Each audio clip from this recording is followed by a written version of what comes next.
Vous êtes-vous déjà demandé jusqu'où irait votre propre enfant pour gagner de l'argent? Jusqu'où peut aller l'ingratitude lorsque l'amour est remplacé par l'avidité? Je tenais fermement le téléphone tandis que des larmes coulaient silencieusement sur mon visage ridé. La neige tombait impitoyablement dehors à Lyon, mais le froid que je ressentais venait de l'intérieur. Je venais de découvrir la vérité que craignent beaucoup de mères: mon fils unique, celui pour qui j'ai sacrifié toute ma vie, avait prévu de me trahir de la manière la plus cruelle possible. Maman, je vais devoir voyager une semaine à Marseille. Le travail, ça compte, tu sais ce que c'est. La voix d'Antoine était différente. Après 60 ans dans ce monde, dont 35 consacrés exclusivement à lui, j'ai appris à identifier les subtilités de la voix des gens. Surtout le sien. Bien sûr, mon chéri. Bon voyage. J'ai répondu avec la même douceur que toujours, tout en tenant dans mes mains ridées la lettre que je venais de recevoir de l'agence immobilière. J'ai raccroché et regardé par la fenêtre de ma petite maison de la Croix-Rousse, le quartier où nous avons passé notre vie, où chaque pierre du trottoir connaissait mes pas fatigués. La lettre dans mes mains tremblait. Chère Madame Moreau, nous souhaitons confirmer votre intérêt pour la vente de la propriété située rue des Capucins. Une vente que je n'ai jamais autorisée. Une vente qui ne pouvait avoir qu'une seule explication: mon fils, mon Antoine, cherchait à vendre la maison où j'habitais, la maison qui m'appartenait. Ma maison. J'ai laissé échapper quelques larmes, non pas de tristesse, mais d'une profonde déception qui semblait n'avoir aucune fin. Combien de nuits ai-je passé éveillée à l'hôpital où je travaillais comme infirmière?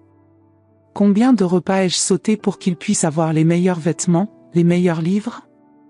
Combien d'amour ai-je abandonné pour lui consacrer chaque seconde de mon existence? J'ai regardé mes mains.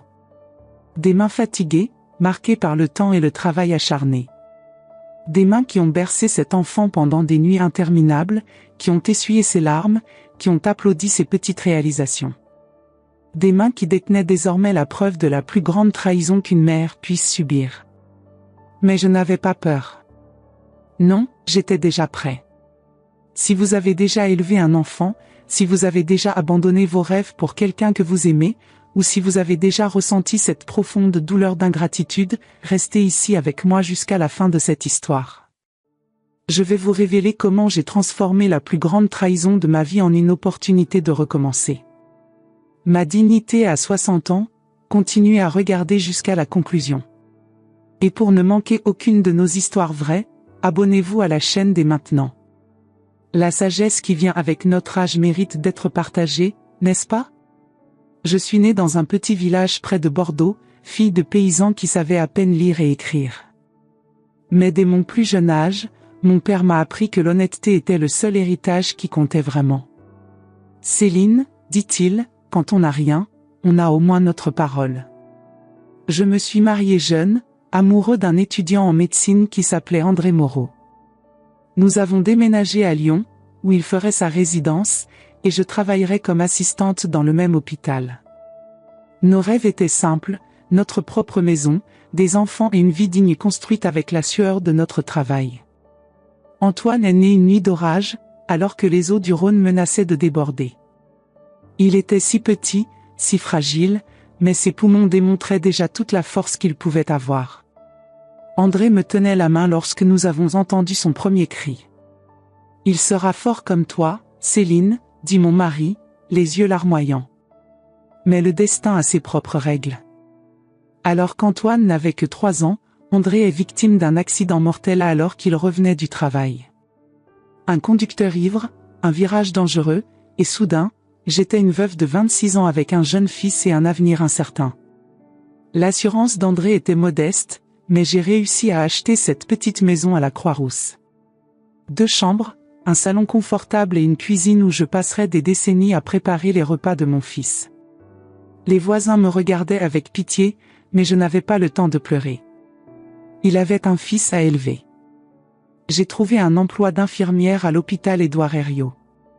Travail de nuit, vacances, Noël, Nouvel An, je les ai tous acceptés pour gagner un peu plus. Ma voisine, Madame Leclerc, une femme de 70 ans, gardait Antoine pendant mes absences. C'est un garçon tellement gentil, Céline. Tellement poli. Et ça l'était. Antoine a grandi en étant un garçon poli et studieux, obtenant toujours les meilleures notes. Son visage s'éclairait lorsque je rentrais épuisé du travail. Maman, regarde ce que j'ai dessiné pour toi, ou maman, j'ai eu les meilleures notes en mathématiques. Ces moments ont nourri mon âme, justifié chaque goutte de sueur. Quand il a eu 16 ans, j'ai réalisé que quelque chose avait changé. Les câlins spontanés sont devenus rares. Les conversations, autrefois animées, se sont transformées en monosyllabes. Comment s'est passée ta journée?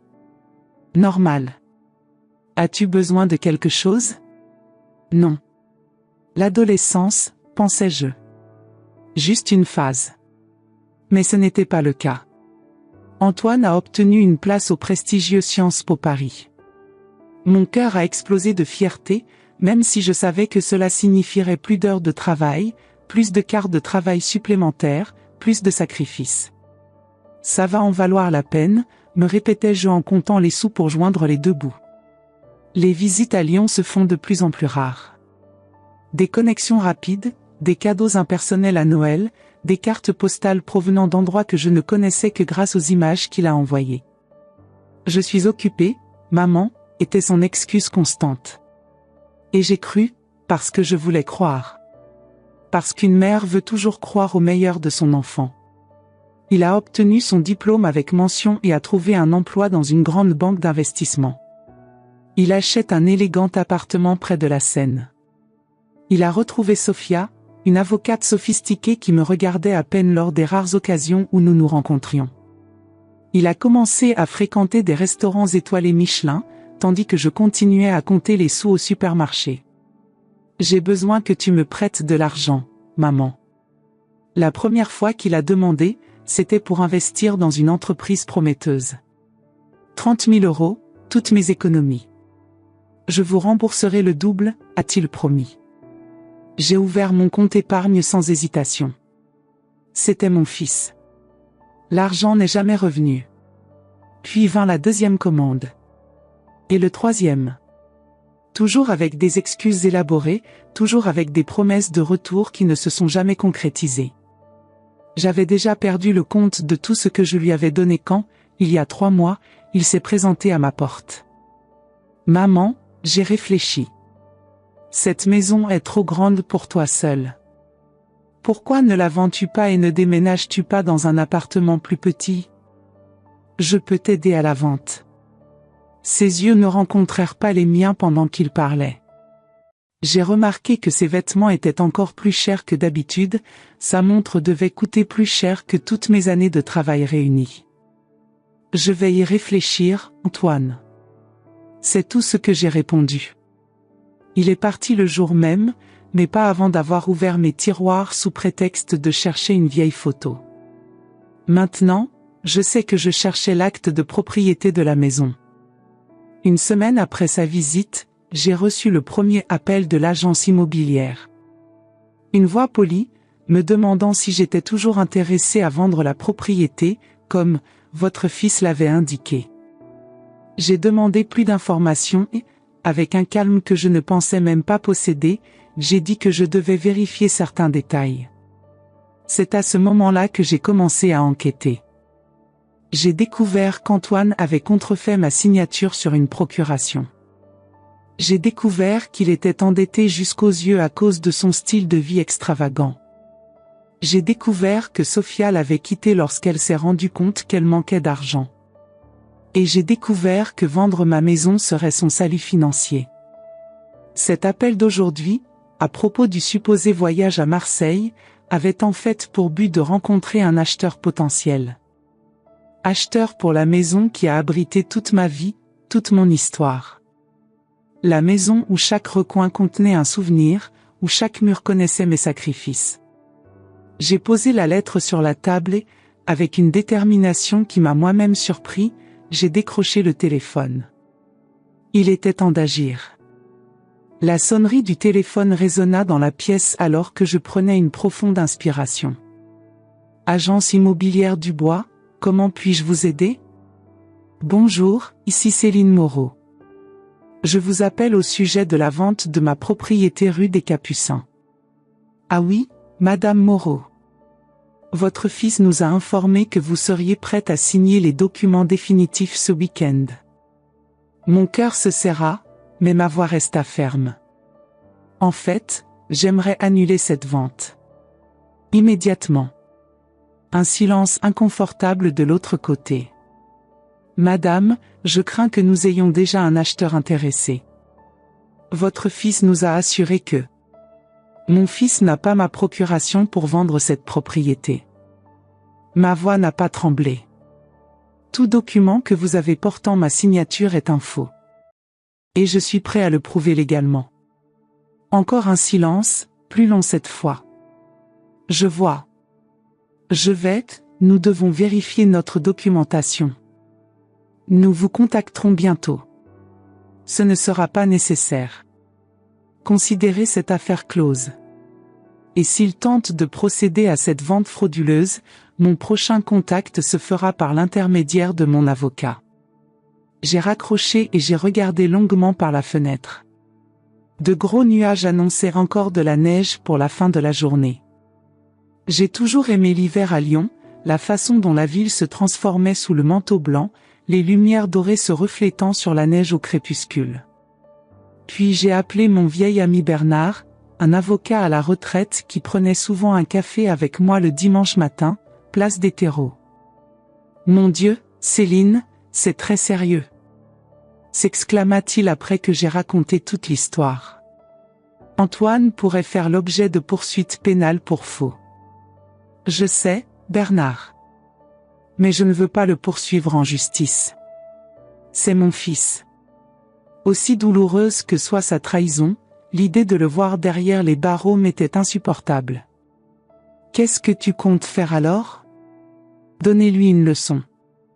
Une leçon qu'il n'oubliera jamais. Pendant les 3 jours suivants, j'ai travaillé sans relâche sur mon plan.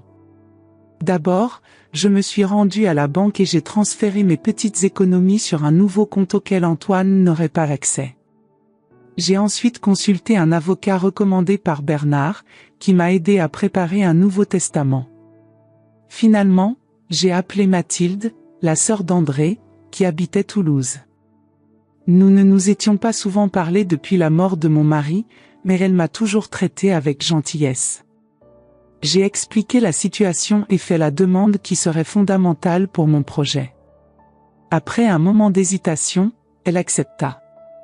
Le 6e jour, alors que je savais qu'Antoine reviendrait de son supposé voyage de travail, j'ai organisé la maison comme si j'allais recevoir des visiteurs importants. J'ai mis des fleurs fraîches sur la table, j'ai préparé son plat préféré, le coq au vin, la même recette que ma mère m'a apprise, et j'ai porté ma plus belle robe, une bleu marine qu'André a toujours louée. L'horloge indiquait exactement 17 heures lorsque la sonnette retentit. Mon cœur s'est accéléré, mais ma détermination est restée inébranlable. Maman? La voix d'Antoine semblait surprise de me voir ainsi habillée. Tu attends quelqu'un? Oui, mon fils. Je t'attends. Son regard confus rencontra le mien. Entrez, Antoine. Nous avons beaucoup de choses à dire. Il me suivit dans la salle à manger, où la table était mise pour 2. Ses yeux parcoururent la pièce, remarquant chaque détail. De quoi s'agit-il, maman? Un dîner d'adieu. J'ai répondu calmement, lui indiquant la chaise pour qu'il puisse s'asseoir. Adieu? Vous partez en voyage? L'inquiétude dans sa voix n'était pas pour moi, réalisai-je. C'est à cause de son plan que tout pourrait s'effondrer. Non, Antoine. Tu le feras. J'ai servi le vin dans 2 verres. Ses mains tremblaient légèrement lorsqu'il prenait les vôtres. Je ne comprends pas. Je suis au courant pour la vente de la maison, Antoine. Dis-je finalement, mes yeux fixés sur les siens. Je suis au courant pour la fausse procuration. Je suis au courant pour vos dettes. Je sais tout. Son visage pâlit. J'ai vu ses lèvres bouger, essayant de former des mots qui ne venaient pas. Maman, je peux t'expliquer. Les choses ont été difficiles, et j'ai pensé. Non, Antoine. Il n'y avait aucune pensée. Il n'y avait que de l'égoïsme. Je me suis levée et j'ai marché jusqu'à l'étagère, où j'ai sorti un album photo. Je l'ouvris avec précaution, lui montrant la première page. Tu vois cette photo? Ton père te tient dans ses bras pour la première fois. Il t'aimait tellement, Antoine. Nous l'aimions tous les deux. J'ai tourné la page. Tiens, ton premier jour d'école. J'ai pleuré toute la journée après t'avoir laissé dans cette pièce. Je n'arrêtais pas de tourner les pages, montrant des moments de notre vie ensemble. Antoine restait silencieux, les yeux fixés sur les images. Je m'en fichais des sacrifices, mon fils. Chaque nuit blanche, chaque repas sauté, chaque moment de solitude, tout cela en valait la peine parce que c'était pour toi. Mais maintenant je réalise que j'ai échoué dans quelque chose de fondamental. Je n'ai pas réussi à t'enseigner la valeur de la gratitude. J'ai fermé l'album et l'ai posé sur la table.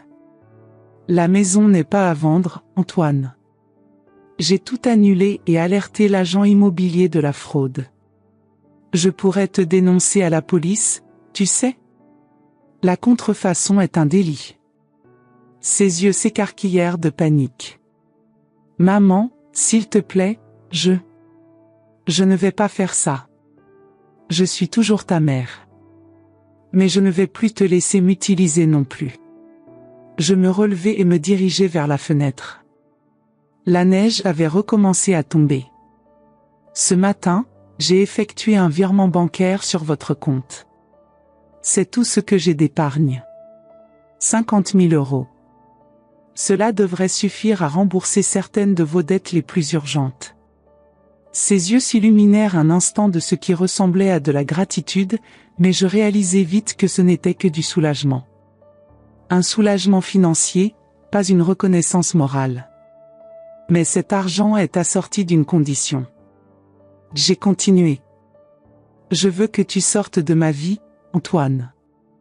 Complètement. Le choc sur son visage était palpable. Quoi?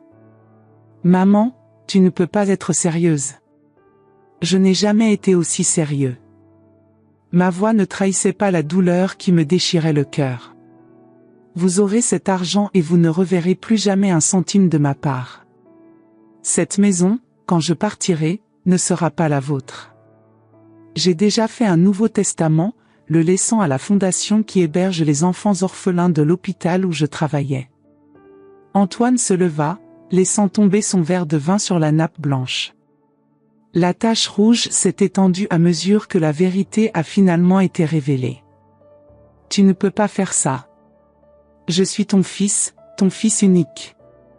Être un fils n'est pas qu'une question de sang, Antoine. C'est une question de caractère. Il commença à arpenter la pièce, passant ses mains dans ses cheveux, le désespoir étant évident dans ses gestes. C'est absurde. Tu as besoin de moi, tu l'as toujours eu. Qui va prendre soin de toi quand tu seras grand? Les mêmes personnes qui se sont toujours souciées de moi, moi-même et les vrais amis que je me suis construits tout au long de ma vie. Les mêmes que vous n'avez jamais voulu rencontrer. Antoine attrapa son manteau, le visage déformé par la colère et l'incrédulité. Tu vas le regretter, maman. Tu vas avoir besoin de moi et je ne serai pas là. Je n'ai jamais eu besoin de toi, Antoine. J'avais besoin du fils que je pensais avoir élevé. Ce garçon aux yeux brillants qui dessinait pour moi. Il est parti depuis longtemps. Antoine se dirigea vers la porte en se retournant une dernière fois. Ce n'est pas fini. Oui, mon fils. C'est fini. La porte s'est refermée, faisant trembler les cadres du mur. Je suis resté longtemps immobile, sentant le poids de décennies de sacrifices sur mes épaules. Les larmes sont finalement venues, mais ce n'était pas que des larmes de tristesse. Il y avait quelque chose de plus. Quelque chose comme la libération. 3 mois se sont écoulés depuis cette nuit. Le printemps est arrivé à Lyon, apportant avec lui le renouveau tant attendu. Les toits de la Croix-Rousse, autrefois recouverts de neige, arborent désormais les tons chauds des vieilles tuiles sous le soleil d'avril. Les fleurs commençaient à s'épanouir dans les petits jardins de la rue des Capucins et l'air portait le doux parfum d'un nouveau départ. Antoine n'a pas essayé de me recontacter. Grâce à des amis communs, j'ai appris qu'il avait déménagé à Bruxelles, où il a trouvé un nouvel emploi. Moins prestigieux que le précédent, certes, mais un nouveau départ pour lui aussi. L'argent que je lui ai donné a suffi à réorganiser une partie de sa vie. Il devra bâtir le reste sur ses propres mérites. Quant à moi, dans les premiers jours qui ont suivi notre confrontation, je me sentais comme une maison vide structurellement intacte mais sans but. Les murs connaissaient ma douleur, les fenêtres étaient témoins de mes nuits blanches. C'est Mathilde, ma belle-sœur, qui m'a tiré de cette impasse. Comme convenu dans notre plan, elle est venue me rendre visite 2 semaines plus tard. Mais elle n'est pas venue seule. Céline, je veux te présenter Claire. Claire avait 12 ans et avait les mêmes yeux bleus perçants qu'André. Elle était la fille de Jean-Luc, le frère cadet d'André, récemment décédé avec son épouse dans un accident de voiture. La jeune fille, désormais orpheline, avait besoin d'un foyer temporaire en attendant que les services sociaux trouvent une famille pour l'adopter. « Peut-elle rester avec toi quelques semaines ?» demanda Mathilde. Ce serait idéal pour elle de rester avec sa famille pendant cette période difficile. J'ai regardé la fille, ses yeux portaient la même tristesse que j'avais connue à 26 ans. Sa petite valise à ses côtés, contenant toutes les affaires qui lui restent de sa vie antérieure. « Pas avant quelques semaines, » répondis-je. « Claire peut rester aussi longtemps qu'elle le souhaite. » La chambre d'Antoine, intacte depuis des années, a un nouvel occupant. Les murs bleus étaient peints en jaune vif, ces vieilles affiches de groupes de rock laissaient place à des photos de chevaux et des affiches de films d'aventure. L'étagère, autrefois remplie de manuels scolaires poussiéreux, présentait désormais des collections colorées de littérature pour jeunes adultes. Les premières semaines ont été tendues, Claire s'adaptant à la nouvelle réalité et moi réapprenant à partager ma vie. Nous avons communiqué par des gestes prudents, respectant le chagrin de chacun. Mais peu à peu, les repas silencieux se sont transformés en conversations animées. Leurs rires commencèrent à remplir les espaces vides de la maison. Un après-midi, alors que nous rangeayions le grenier, Claire a trouvé une boîte contenant mes vieux fournitures de peinture. Dans ma jeunesse, avant que les responsabilités ne prennent tout mon temps, je peignais. Des paysages, principalement. De petites peintures qui capturaient l'essence des lieux que j'ai visités. « Étiez-vous un artiste ?» demanda Claire, les yeux brillants d'émerveillement en examinant une toile fanée du Rhône au coucher du soleil. « Juste un amateur », répondis-je avec un sourire timide. « Pouvez-vous m'apprendre ?» Le lendemain, nous avons acheté de nouvelles peintures, pinceaux, toiles. Nous avons installé un petit studio de fortune sur le porche arrière, où la lumière naturelle était parfaite le matin. Claire était d'un naturel, ses traits révélaient une sensibilité qui m'a surpris. Pendant que nous peignions ensemble, elle a commencé à parler de ses parents, de l'accident, de ses peurs. Et moi, pour la première fois depuis des décennies, j'ai parlé d'André, de mes rêves abandonnés, de la douleur de voir Antoine s'éloigner. Nos douleurs, si différentes et si semblables, trouvèrent un réconfort mutuel. Un mois plus tard, lorsque les services sociaux sont venus voir Claire, elle s'est accrochée à ma main. « Je veux rester avec tante Céline », a-t-il déclaré fermement. L'assistante sociale m'a regardé, m'interrogeant silencieusement. « Si c'est possible ?» Ma voix s'éteignit, émue. J'aimerais lancer le processus d'adoption. La bureaucratie était épuisante. Mon âge était un facteur de complication, mais ma santé, ma situation financière stable, et surtout, le fait que j'étais apparentée ont joué en faveur. 6 mois plus tard, Claire est officiellement devenue ma fille. Aujourd'hui, au moment où j'écris ces mots, nous terminons une année ensemble. Claire est à l'école, en 7e année avec d'excellentes notes. Ces tableaux décorent nos murs, apportant de la couleur et une nouvelle vie à chaque pièce. J'ai une exposition prévue dans la petite galerie du quartier Mon Retour à l'art après 4 décennies, encouragée par elle. Hier, j'ai reçu une lettre d'Antoine. L'enveloppe est restée fermée sur la table pendant des heures pendant que je trouvais le courage de l'ouvrir.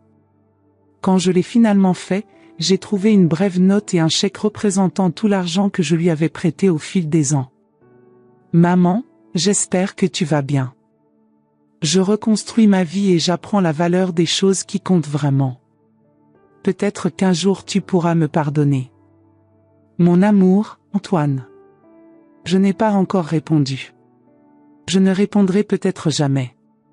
Certains liens, une fois rompus, ne peuvent être renoués de la même manière. Mais j'ai gardé sa lettre dans un tiroir, avec les photographies que je lui ai montrées un jour. Claire va bientôt rentrer de l'école. Peignons ensemble, comme nous le faisons chaque après-midi. Ensuite, nous marcherons jusqu'au Rhône pour admirer le coucher du soleil. Et pendant que nous regardons les eaux dorées le soir, je te parlerai peut-être de ton cousin Antoine. Pas à propos de sa trahison, mais à propos du garçon aux yeux brillants qu'il était autrefois. Sur la façon dont les choix façonnent notre caractère et sur le fait qu'il n'est jamais trop tard pour recommencer. Parce que c'est la leçon la plus importante que j'ai apprise au cours de la soixantaine. La vie se déroule rarement comme nous le prévoyons, mais elle offre toujours de nouveaux chemins vers notre cœur. Mon fils a dit qu'il voyageait pour le travail mais il est allé vendre ma maison. Je n'avais pas peur, j'étais prêt. Prêt à pardonner, à avancer, à renaître. Prêt à enfin trouver mon propre chemin. Et vous? Avez-vous déjà vécu une histoire d'ingratitude comme celle-ci? Ou peut-être aviez-vous besoin de réapprendre à donner la priorité à vos propres rêves après des années consacrées à votre famille? Partagez votre expérience dans les commentaires, votre histoire pourrait être le câlin dont quelqu'un a besoin en ce moment. Nous avons tous des cicatrices et des victoires qui méritent d'être racontées. Combien de fois avons-nous dû nous réinventer après 50 ans, n'est-ce pas? Racontez-nous votre parcours et abonnez-vous à la chaîne pour que nous puissions continuer cette conversation qui fait chaud au cœur et nous rappelle que nous ne sommes jamais seuls. Dans nos luttes et nos nouveaux départs. Abonnez-vous maintenant pour ne manquer aucune de nos histoires qui touchent l'âme et reflètent nos propres expériences de vie.